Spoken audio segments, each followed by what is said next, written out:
Alright, here's the deal. You're being charged with murder. I never put my hands on it again. This is 37-year-old Nicole Woodard.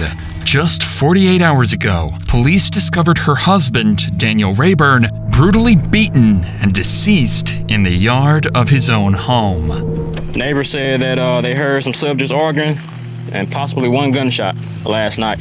At first, detectives believed this tragedy was the result of a robbery, but they would be horribly wrong. As the weeks-long investigation began, detectives would uncover a toxic relationship and a twisted conspiracy with Nicole at the very center of it all. Whose DNA is going to be on that gun? Now's the time you need to tell me, because there's not going to be another opportunity. On July 4th, officers in Dublin, Georgia received a disturbing call. A passing motorcyclist reported seeing a motionless body on the front lawn of a nearby house and urgently requested a welfare check. When first responders arrived at the scene, it quickly became clear the man was already beyond saving. How y'all doing? The blood come across his arm right there. He's laying like somebody, he was attacked or shot or something. As first responders took a closer look, the disturbing condition of the man's body became clear. His skin was covered in bruises, insects crawled across his face, and most troubling, a gunshot wound was clearly visible at the back of his head. Even more telling was the stiffness of his body, clearly indicating he'd been dead for several hours. To the officers on scene, one thing was immediately clear. This was a homicide, and they needed to figure out who this man was and why he was so brutally killed. Luckily, it wouldn't take long before officers began uncovering crucial details. Do we even know we don't know his name, do we? Yeah, we ran it. That's as far as that. Okay. We haven't positively identified him. 26 radio. Off that 28 that was ran at this location, who would come back to? 26 that come back to a Daniel Rayburn. That one, it has a Eagle Mobile Park address. The victim was quickly identified as Daniel Rayburn, a 40-year-old father and the homeowner himself. With this in mind, officers would approach Daniel's neighbors, who would reveal information that would prove crucial to solving this case later on. 26 radio 09 is clear. I'm so sorry. Have y'all been home all day? All day. Been to the grocery store. Have y'all heard anything over there? No. Like today? Does he live by himself, or do you know? A lady lives there. There's a man deceased in her yard. In the yard? Yeah, he's dead right there. In her yard? Yeah. Oh, my Is he black? Daughter said she heard somebody arguing Last night. Last night. He said, who you calling? Call me another one. And she said, Mama, it wasn't firecrackers. She said it was a gun. Come here. You see his body? Oh, talking about right here near the front? Oh my God. Yeah. Oh, wow. This So- lady lives there with him. I mean, she can't, that's the same lady that came She said her name is Nicole. Nicole? Yeah. Is she younger, older, or? She's younger than us. So I'm 43, so she might be in her early 30s. Right. Early to mid 30s. Oh, who found him? Some passerbys just come by. He's been there for a while. I got you on scene. Neighbor across the road heard some arguments over here, and about 1 a.m. heard one shot. There's supposed to be a female that resides here by the name of Nicole. White female. You know- To see if she's inside. Yes. We'll knock on the door and then see if it's unlocked, we can stick and we do a welfare check. Officers didn't know who Nicole was yet, but she would become a very familiar figure over the coming days.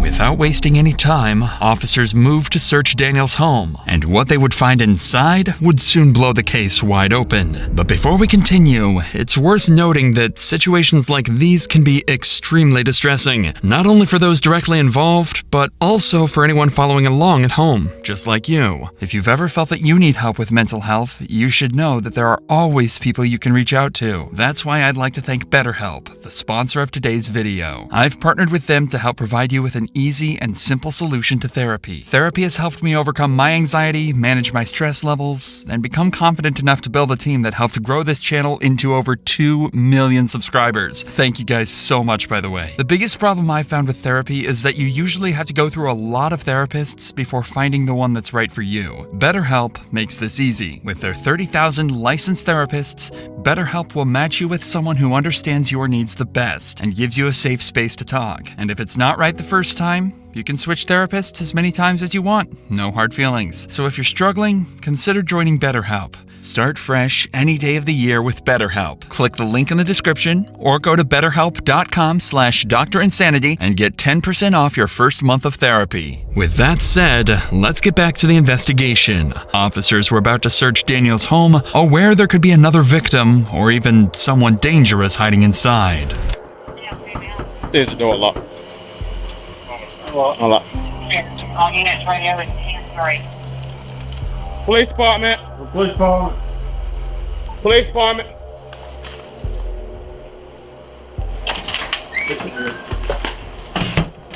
Alright, so female's gone. You got a female now? All we know is it's a white female by the name of Nicole. Yes. Right here. Suitcase right there. Nicole Woodard. Fortunately for officers, the house turned out to be empty, with no visible signs of violence or struggle inside. However, they did uncover one crucial clue, a letter revealing Nicole's full identity. Brenda Lee Nicole Woodard, Daniel's wife. This discovery immediately opened up new leads for investigators, but officers were about to catch another clue. One of the paramedics on the scene would recall encountering a woman with the exact same name just hours earlier. What y'all know about it? I don't think the neighbors saying that they heard subjects arguing last night and a possible one gunshot. Hey, see live here or? Yeah, they said it's supposed to be a white female staying with them. First name by Nicole. We went in and cleared it. Nobody ain't in there, but it's a letter in there with her name on a piece of paper with Nicole Woodard on it. That name, we just picked up a person at Applebee's with the same name, 37 years old. Had a seizure, throwing up. According to the paramedic, 37-year-old Brenda Lee Nicole Woodard had been working at a nearby Applebee's when she suffered a seizure and was rushed to the ER earlier that day. To detectives, this timing felt a little too convenient. Nicole's medical emergency occurred just hours after Daniel's brutal murder, potentially giving her an alibi to distance herself from the crime. If this was, in fact, Nicole's plan, it wouldn't work out very well. Officers were now able to easily locate her at the hospital and question her regarding the actions leading up to Daniel's death. Since her injuries were minor, she was quickly transferred to the station for questioning. Did he have any friends that came over to visit? Once in a blue moon, we'd go over and hang out with Tim and Sylvia, but we hadn't seen them in a couple of months. Other than that, you can't tell me anything else that you might know? I mean, because he was out in the yard, when he was found in the yard this afternoon, before they called, about time after they called you. He was found out in the yard. Nobody called me. I mean, how did they get in contact with you? The officer showed up at the hospital while I was at the hospital. Well, I'm saying you got in contact with you at the hospital. Oh, Okay, so other than that, you hadn't seen him none before that? I hadn't seen him at all today. Even though Nicole insisted she had no idea what happened to Daniel that night, her demeanor told the detective a different story. Her shaky voice and uneven answers indicated extreme nervousness. She seemed on edge, uncomfortable, and far from natural. These subtle cues could mean one of two things. Either Nicole was genuinely shocked to learn that Daniel was killed, or she was hiding something. This detective strongly suspected the latter and intended to find out exactly what Nicole was holding back. And you don't know anybody that might have been he's had problems with or giving him problems, anything like that? No, how was he on the job? I mean, he had problems on the job, anything like that? That you know of? I mean, we don't know if anybody actually done anything to him or whether he might have just fell and passed out or whatever. That's why I asked you how much did he drink last night? I don't know. Well, you said you drank a bottle. I was drinking last night. What was he drinking? He was drinking beer, sir. Has he ever drunk alcohol to the point where he would fall out? Yes, I told you. But he hadn't drank like that since. I mean, he might drink 2 or 3. Well, if that's all, if that's it, is there anything that you tell him? According to Nicole, she and Daniel had been drinking the night before when a verbal argument escalated into a physical altercation. However, she still insisted that he was alive and well when she left. Ultimately, detectives weren't able to get any useful information from Nicole and had no choice but to let her go. However, unbeknownst to Nicole, this was only the beginning of a very long week. Back at the crime scene, officers continued collecting evidence to determine who had been at the home at around 1 a.m. Now, with a search warrant in hand, officers moved into Daniel's home, hoping it would hold the evidence they desperately needed. Go ahead and lock this door back. I know the pastor out there, Danny, he said he's been counseling them. I guess they've been. Oh, they couldn't have a problem, of course. He said that they were told a good thing. We do. Looks like she cleared her stuff out. Yeah, that's what I ain't seen no female stuff in there. They got listed as leggings. Either none was in here. Well, it's got listed as But either way, shorts and capris, he said that. leggings, comfort fits, pants. Like I said, the place ain't tore, ain't no blood nowhere, except out there. Unfortunately for officers, no evidence was found inside the home. With that in mind, officers expanded their search to the property outside, and that's when they made a critical discovery.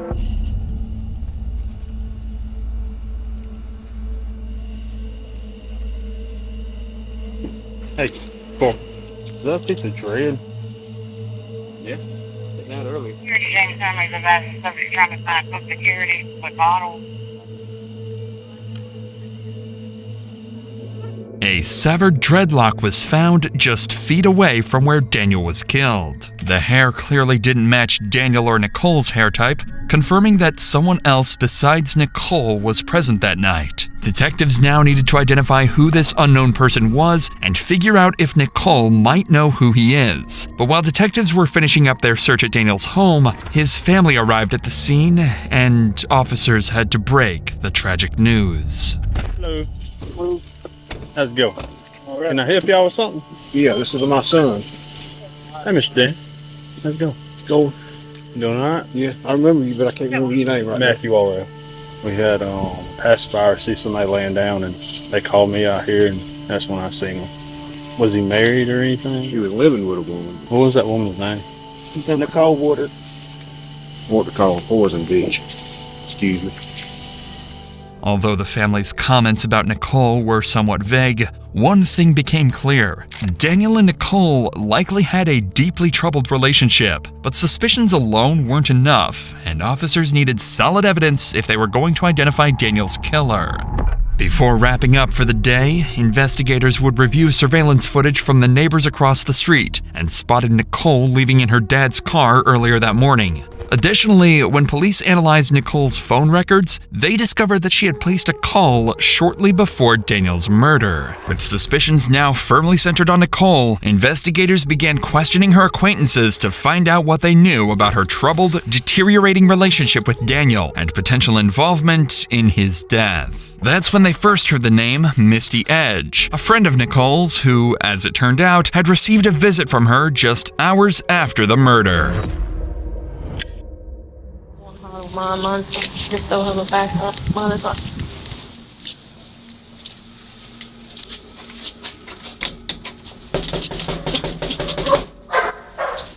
They ain't gonna bite, are they? No, they Get ain't 'em up. I told John and them to All come right. around. Hang on just a second. How are you? I'm good. This is Misty Edge, Nicole's friend and co-worker. She reached out to police, claiming Nicole had shown up at her house early the previous morning, acting strangely and carrying several bags. When detectives arrived at Misty's house, they never expected the shocking details she was about to share. Okay, well, she messaged me the other night. What's the ring stuff? And I said, yeah, that he had been beaten on ring stuff. She called me around 5 o'clock that morning. She said she was very confused, that she didn't know what was going on, that front door was open, that his car was still crunk, everything. That front door was open? Yeah. We come back and she felt she was still drunk. She fell asleep on the couch. And I really feel like she was coming off of something. You ain't just gonna sit here and make yourself shake for no reason. Right. I really feel like she was trying to hide something from me.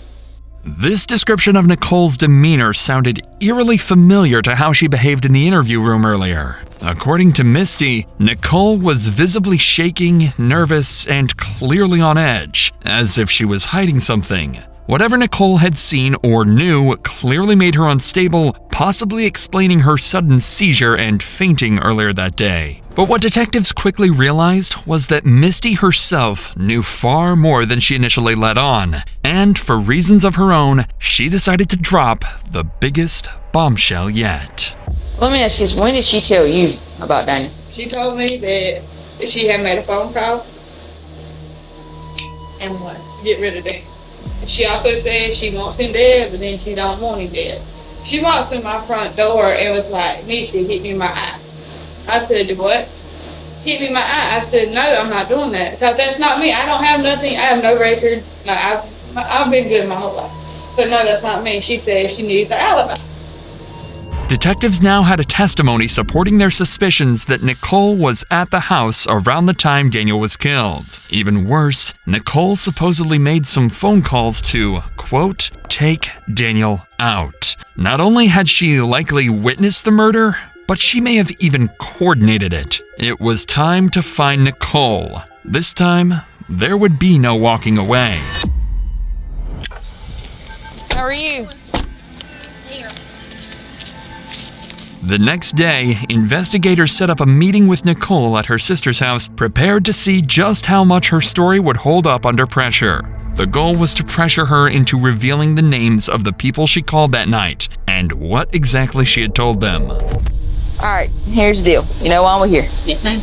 Then, unfortunately, what are we here about? Daniel and him not being here anymore. And y'all suspect because of the fact that me and him have been fussing and fighting and stuff so much lately that I may have had something to do with it, and I swear I don't. I mean, I've told him at times, yeah, you're gonna keep on beat your ass or some shit like that, but I swear I've never put my hands on him. The furthest I've done is I've pushed him backwards. I've never put my hands on him, and I never would. He's the one that beat the crap out of me back in November. I was in Wings. Although detectives hadn't openly accused Nicole of anything yet, she immediately began defending herself, almost as if she knew suspicion would inevitably fall on her. Her husband had just been brutally murdered, yet Nicole seemed less concerned with helping the investigation and more focused on clearing her name. Has anything been physical since then? No. I mean, we screamed and hollered at each other a little bit and sent some nasty messages back and forth. The thing with us, I mean, if we were not gurring at each other, there was something wrong. As Nicole painted a harrowing picture of domestic abuse, her explanation seemed carefully chosen to cast Daniel in a negative light, almost as if she had hoped investigators would see her as the victim. And while parts of her story may indeed be true, detectives sensed that she was subtly deflecting blame and possibly laying the groundwork for a future legal defense. But investigators would see right through this tactic, and it only made them push harder to uncover what Nicole was really hiding. Brady, how did he die? You just said We fussing and fighting. I don't know. But you just said just a second ago, you know, while we're here, you think we have something to do with it. I've been told 3 different things. I've been told he may have had a heart attack in the yard. I've been told he was beat up. And I've been told that they don't know what the hell happened, just that he was found in the yard. Why do we know more? I don't. Listen to me. Listen to me. It's always better. And I know you talked to the detective the other day. It's true. But things have changed. And we know some stuff that you did. We need you to come forward and tell the truth. I mean, I've called and talked to people and stuff, and I've told them at times, I love him, I hate him, get me out of here. Stuff like that, but I've never heard him. I swear, I would never put my hands on him. Listen I love to me. him. Listen, look at me. Look at me. Like Sergeant Rose just told you, we know more. We want to hear your side. AJ, And I'm telling y'all, I didn't I hurt knew him. you would say. I did not touch him. I did not go, hell, I did not. You know who did. And it's time for you to tell us who did this to him. The stress was clearly getting to Nicole. Detectives made it obvious they knew she wasn't telling them everything, and the pressure was starting to show. Visibly nervous and beginning to break, Nicole was about to give detectives exactly what they came here for.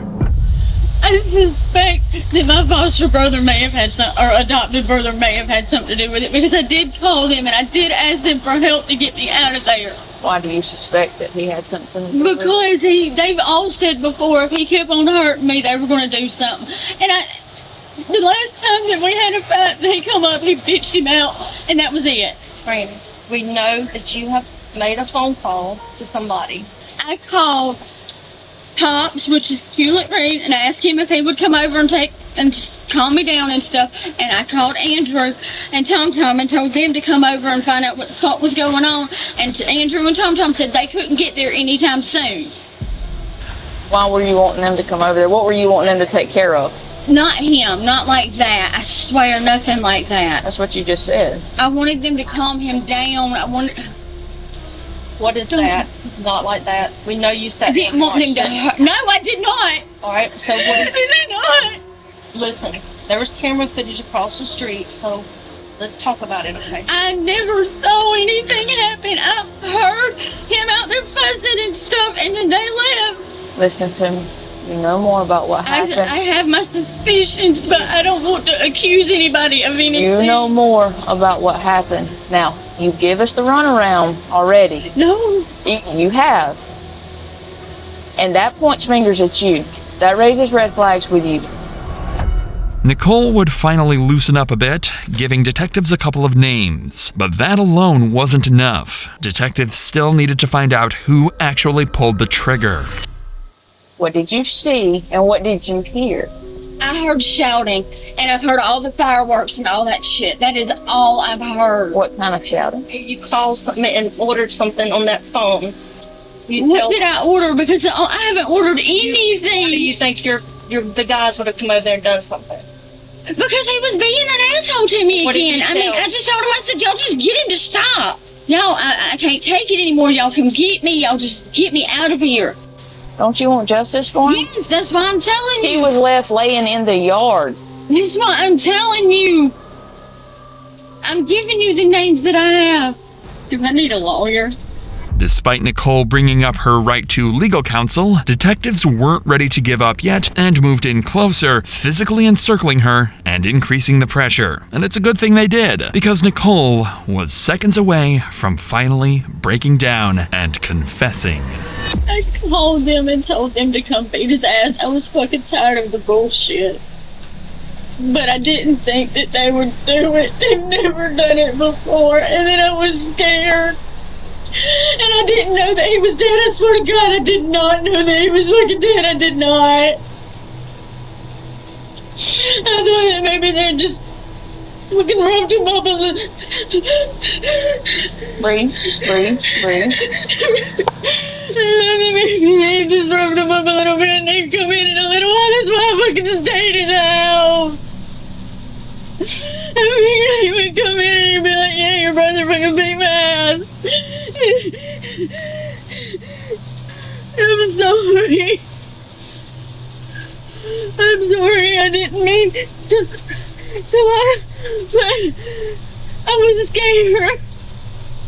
And they had already told me before that if they beat him up, they got told on I was in trouble.